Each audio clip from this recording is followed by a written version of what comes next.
It's good to see everybody. Sorry we didn't do it at Get Together at Media Day. It was in Vegas, so we had a lot more going on than going. Yeah, James had a blast. But also there is a method to madness. Want to get through stadium stuff, get us to a position where I felt I could give you more data, more information as we get closer and closer to kickoff and closer to closer. We've got, obviously, women's soccer's already started. Men and women's soccer start or play our home openers Thursday. Volleyball's going to be off and running this weekend. Cross country gets going in September, early September. Field hockey very shortly as well. So we are locked and loaded for this year. I am uber excited about this year. Coming off a really positive year, but I think we still left a lot of meat on the bone, and I think we're going to be positioned really, really good this academic year. Before I get into Beaver Stadium, because I know that's all you all want to talk about, I think it's most important to give you kind of an update on our how we did academically. I know it gets lost in the sauce a lot of times.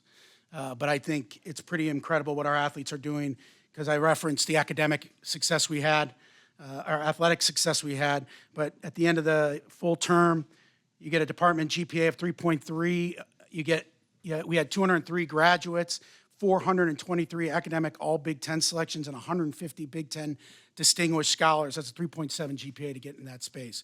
So I think in this new world that we're in, and the enterprise is going in all different ways, it gets lost on that these are still student athletes. And I'm proud of the MAC, which is right behind us, the work that Erica and her team does, but just really proud of our athletes and how they handle their business from an academic standpoint and a competitive standpoint. All right, I'm getting old, everybody. I'm going to put my glasses on, because I am not missing this temp seating situation. I'm going to give you all the information I have. All right, everybody? Let's talk about the West Side. I'm going to read through some of this, and then I'll open it up for your questions. We took the West Side press box. Most of you were there. We took it down January 4th, January 5th, after we were on the road with hockey at Wrigley Field. Came back, tore it down. I was so impressed with our fans. It just speaks volumes how many people were there in the blizzard to see that. I will be honest with you, I was a little nervous, and that really struck home when that thing fell, and you're like, whoa. It's a project now, and I'm really, really happy with where we are as we sit here today. Just some stats. You may have seen them on social media. We installed 924 micropiles going varying depths, 50 to 80 feet, to reach bedrock to lay this new foundation. 3,200 tons of steel erected to the 66 feet. So what you're seeing right now, that concourse level where the temp seating is, that's at about 66 feet. We're going to be at about 190 plus when this thing is done. So we are just getting started. When you get over there, and hopefully you get over there soon to look at it, and this next stat, 6,651 cubic yards of concrete was poured as of August 1st. The footprint is massive. It is a big, big, big, big building. You can see it on paper when you design it. You can do all those things. Until you walk it, you do not get an appreciation for what the construction crew did in a very, very quick time. It is going to be awesome when it's done. I think I give all the credit to all the folks working on that building, starting that January day to get us to where we are. All right, so the memes have been funny. I love all the memes and the creativity out there on the West Side bleachers. We have a good laugh in the office, but let me read you what's really happening. So the West Side temporary seating structure was installed by In Production. You guys have heard that. I've told you that before. They are the largest provider of temporary seating and staging structure in the United States. Their client list, PGA Tour, which is the waste management in Phoenix, the US Open, et cetera. They work with F1. They work with the WTA, NASCAR, the Kentucky Derby.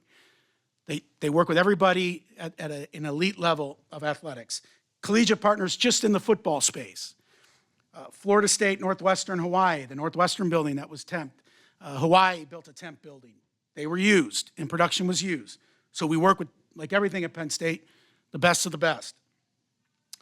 prior to the installation that you all saw being built, Thornton Tomasetti, a structural engineer company, came by. They conducted a thorough review of the existing floor plate of the main concourse level, which is where the temp seating is. They wanted to make sure that they could hold the load of the temp seating, first and foremost. So structural engineers looked at it.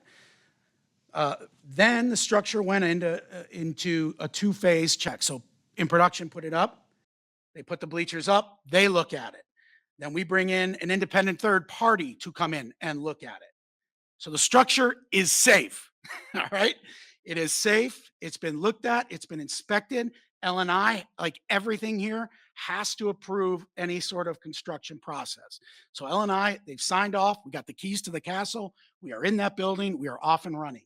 So the structure has met code. It's good to go. We've had several people walking up and down in it. I'm going to be honest with you. Awesome seats. The view is spectacular from there, but I get that there has been a lot of fanfare around that, which is great. But before and after, I will say every game continues to get inspected, make sure we're good. So I just, from a temp seating, I know you guys have a bunch of questions, but I kind of want to walk you through. I want to do the process.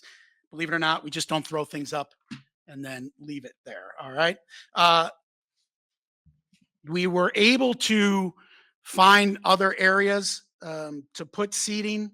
There is two areas, one on the Marzano club level, and then on the main concourse level, we'll have, in essence, a drink rail and seating there. We were able to find extra seating there because of the size and the magnitude of the footprint. So those are sold out. They're already sold out for the season. But those, when you start to get the temp seating up, there were other areas that we found opportunities. Northeast, southeast corners will have the temp seating, went through the same structural process. The amenities, everything now, it will be temp. So we will have the Marzano Club in particular will offer covered food and beverage opportunities. We'll have portable restrooms. We will have all of that ready to go. We're looking to have those that are seated on the west side to get them in the building. It looks like Friday before kick, just so they can see it. It's a new experience getting into the building, seeing how it flows. Look at it, it's the building. Is a special building, but people have been there for a long time. And so I want to make sure people are comfortable prior to us kicking the ball off. The next question I've heard, what's capacity? Capacity, our official capacity this season is going to be 106,304. We're a little below what our normal number is, KP. It's like 106,527, 72. Nice. But we are ready to go.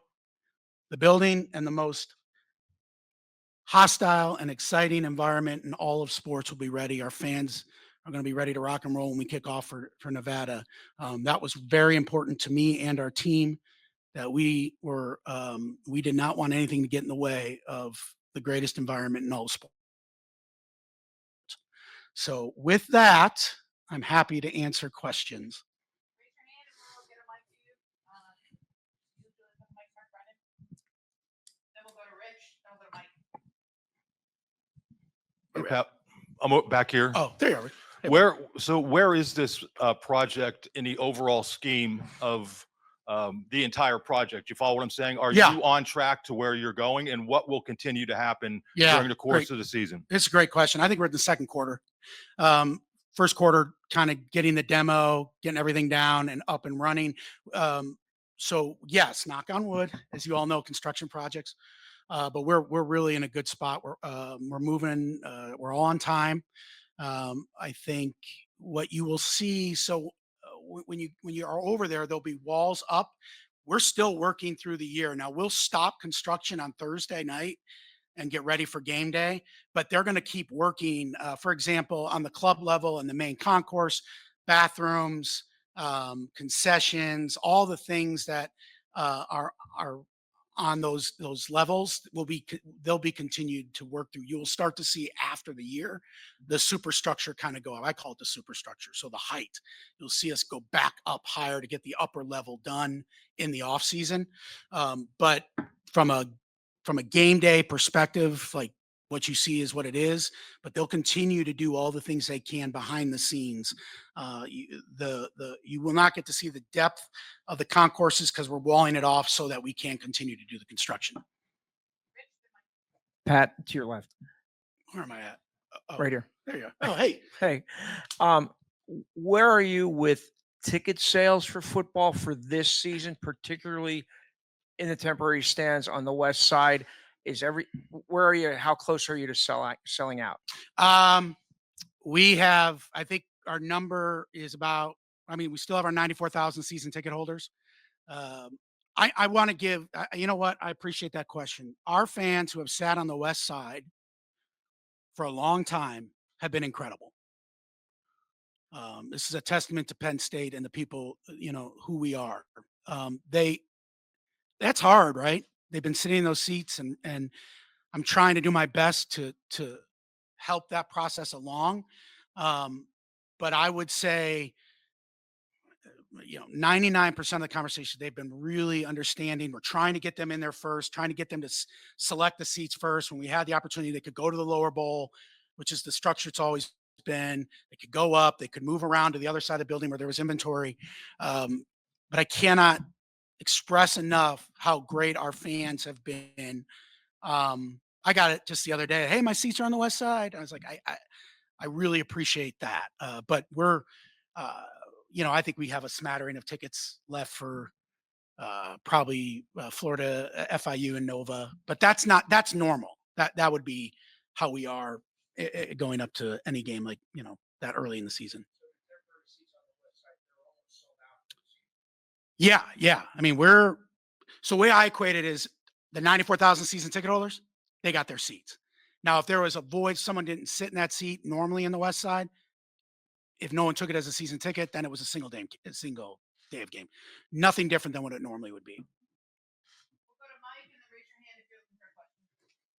Hi, Pat. Hey, buddy. Completely different subject. Whoa. The reported Big Ten commissioner has this report that it's extremely expanded playoff Yeah. format, 24-20. So has there been communication with you about that? What do you know about it? What do you think about it? Yeah, so it's really early. It got out, I think, sooner than probably Tony wanted it to get out. I think it was this Saturday. Tony is very open with us, and so we had seen it in a very rough format.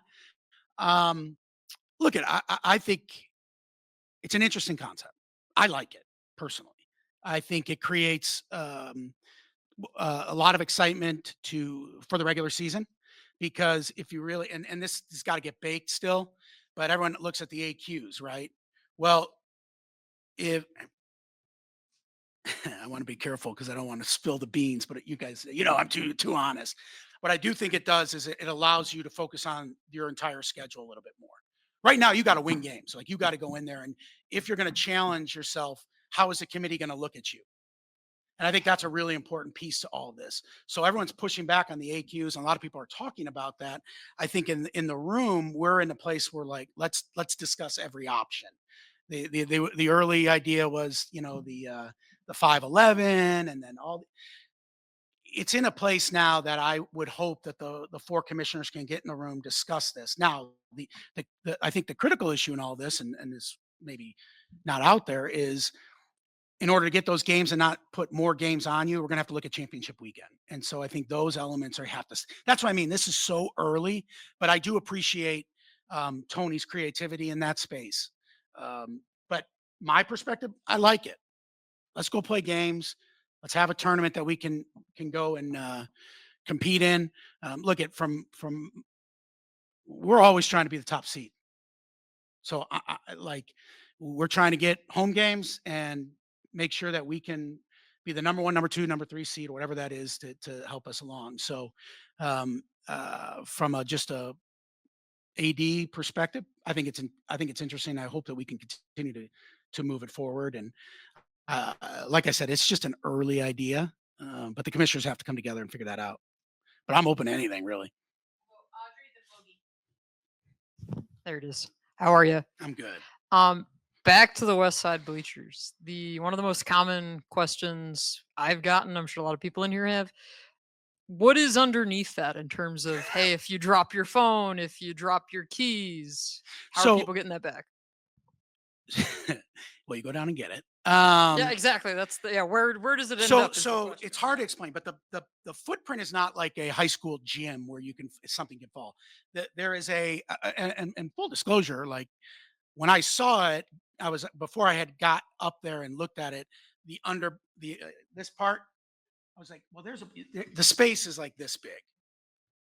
I'm not going to say you're not going to lose your keys and your cell phone. I don't know. You can go like this, whatever. What I will tell you is the base is there's no hole in like the floor. Do you understand? So the floor is a solid framework. I've heard that as well. We literally had a conversation today. What can we do to look at that? But we will have staff there. Keys fall. They're going to be down there underneath it. Now, the thoroughfare that you go, so it is covered.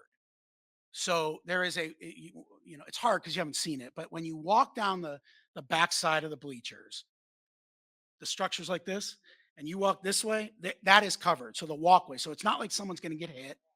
It's not like they're going to get. Although I love this, like people say, "Oh, what if they get a beer spilled?" I'm like, really? In our stadium, like people are spilling everything on everybody. So now it's a big urgent issue. But no, that is protected. That is covered. We will have people there if something was like to happen. But there is a firm footing. Okay.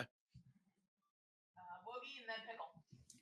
Hey, Pat, you announced it was in July, I think, and maybe at media days about the expanded fundraising this year, the fundraising record that you said. I wonder if you could just describe the effort to do that, and then also where are you at from a budget perspective at Beaver Stadium? On Are- Beaver? Yeah, are you In still on particular? budget? We're on budget. I have no choice but to be on budget. Yeah, no, we're on budget. We're on time. So, but I appreciate you asking that. I mean, we had a record year philanthropically, and that's because of the support we've had.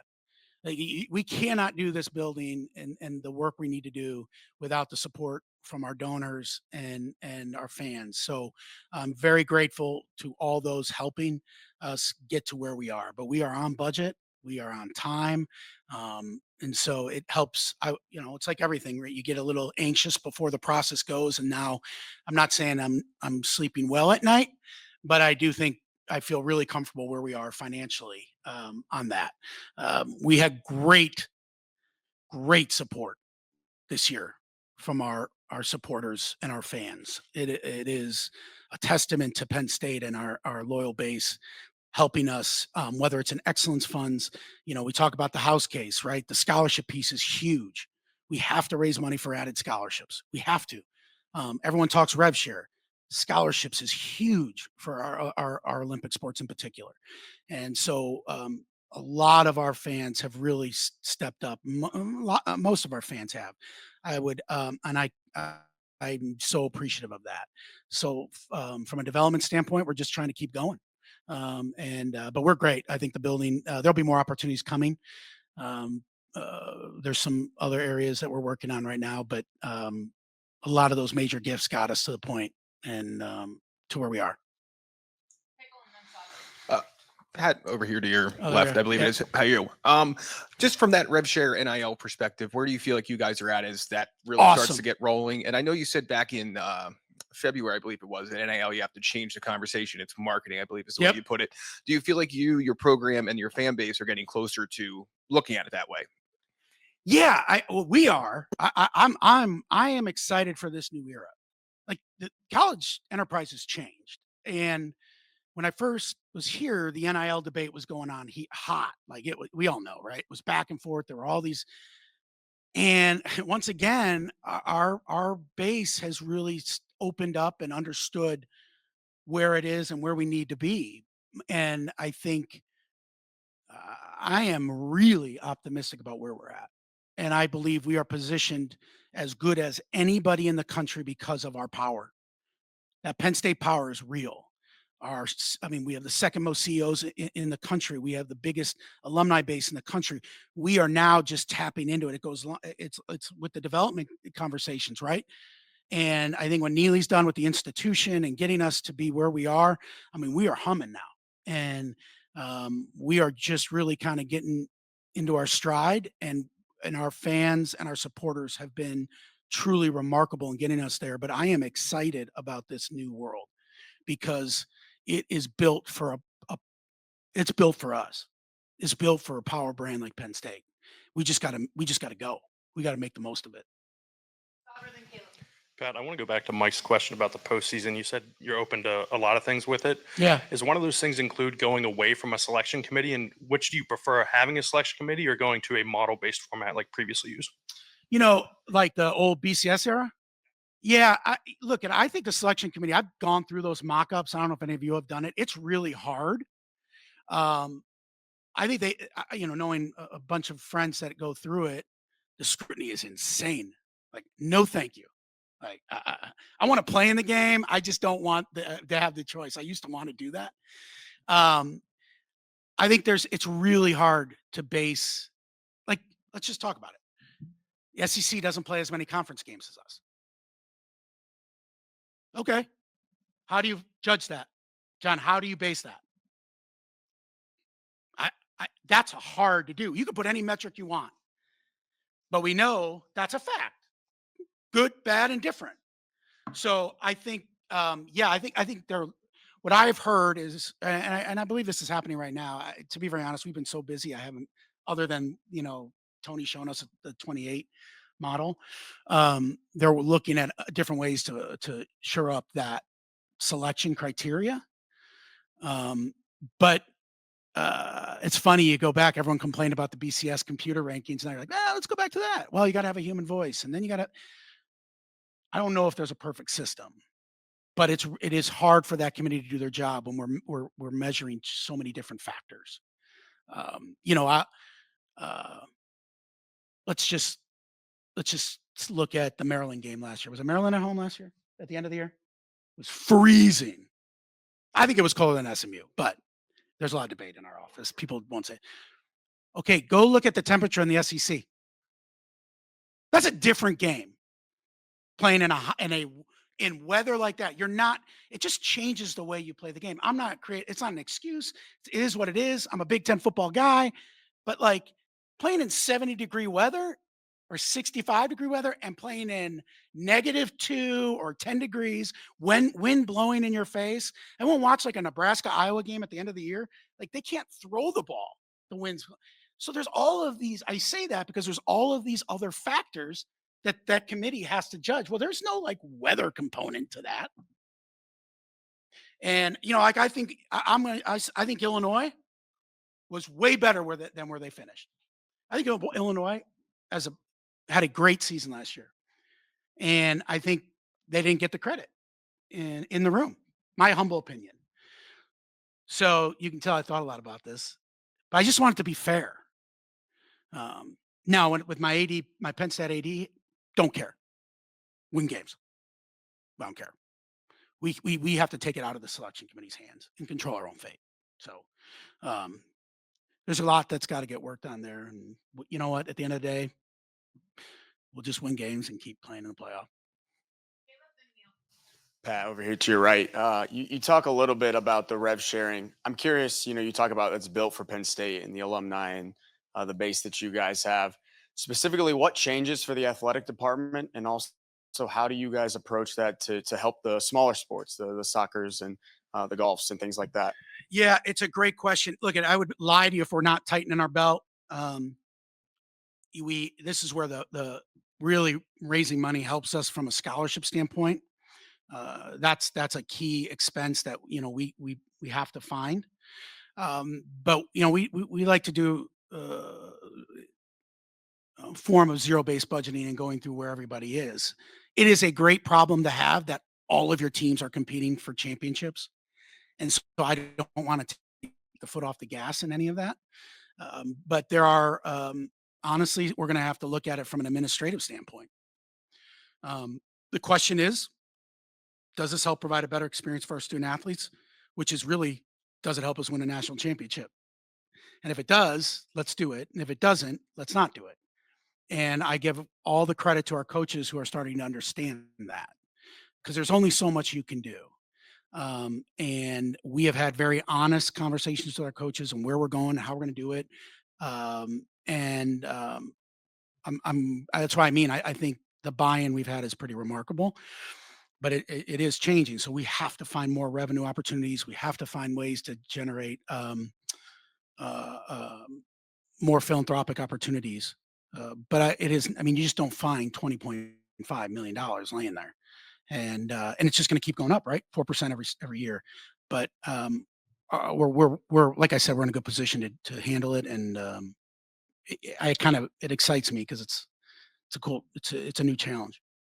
Last question will go to Neil in the back. Right. Pat, the last few years, you guys had West Virginia and Auburn on the non-conference.